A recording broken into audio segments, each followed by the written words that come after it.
અમરેલીમાં બોગસ ઉચ્ચતર માધ્યમિક શાળાનો મામલો ગુજરાત ફર્સ્ટે જીવન તીર્થ શાળાનું રિયાલિટી ચેક કર્યું। શાળા પાસે ધોરણ 12 સુધીની માન્યતા, પરંતુ ઓરડા માત્ર 6। ધોરણ 11 અને 12 ના વિદ્યાર્થીઓ અન્ય વર્ગમાં બેસાડવામાં આવતા હતા।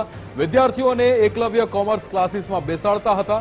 એકલવ્ય કોમર્સ ક્લાસીસમાં પણ તાળા લાગ્યા છે। સમગ્ર મામલે શિક્ષણ વિભાગે શાળાને નોટિસ પાઠવી છે। શાળાની માન્યતા રદ કરવા અંગેની નોટિસમાં ઉલ્લેખ છે। જીવન તીર્થ નામની શાળા છે એ પોતાના વિદ્યાર્થીઓને અન્ય જગ્યાએ બેસાડે છે એવો મીડિયા રિપોર્ટ અમારા સામે આવ્યો હતો। પછી અમે અહીંયા તપાસની ટીમ મોકલી અને તપાસ કરાવી છે।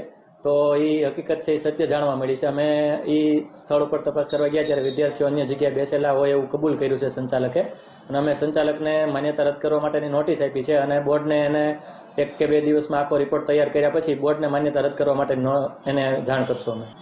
મંજૂરી તો એને જૂના સમયમાં મળેલી છે અને હાલ એની પાસે 6 જેવા ઓરડા છે અને એની પાસે અત્યારે બેઠક વ્યવસ્થા વિદ્યાર્થીઓને બેસાડવાની નથી, એટલે માન્યતા રદ કરવા માટેની અમે જાણ કરી દીધી છે।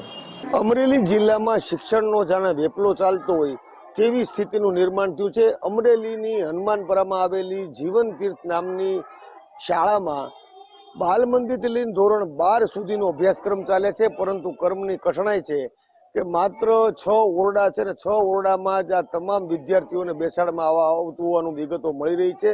જિલ્લા પ્રાથમિક શિક્ષણાધિકારીના જણાવ્યા અનુસાર હાલમાં જે શાળા છે તેના ધોરણ 11 અને 12ના વિદ્યાર્થીઓને અન્ય જગ્યાએ બેસાડતા હોવાને કારણે હાલના શાળાની માન્યતા રદ કરવાની પ્રોસિજર જિલ્લા શિક્ષણાધિકારી દ્વારા કરવામાં આવી છે। જ્યારે શાળાના સંચાલક છે તે અત્યારે મીડિયા સામે નથી આવી રહ્યા, તેને કારણે વિદ્યાર્થીઓનું ભાવિ છે તે પણ અંધકારમય થાય તેવા એંધાણોના સમીકરણો જોવા મળી રહ્યા છે। ફારૂક કાદરી, ગુજરાત ફર્સ્ટ, અમરેલી।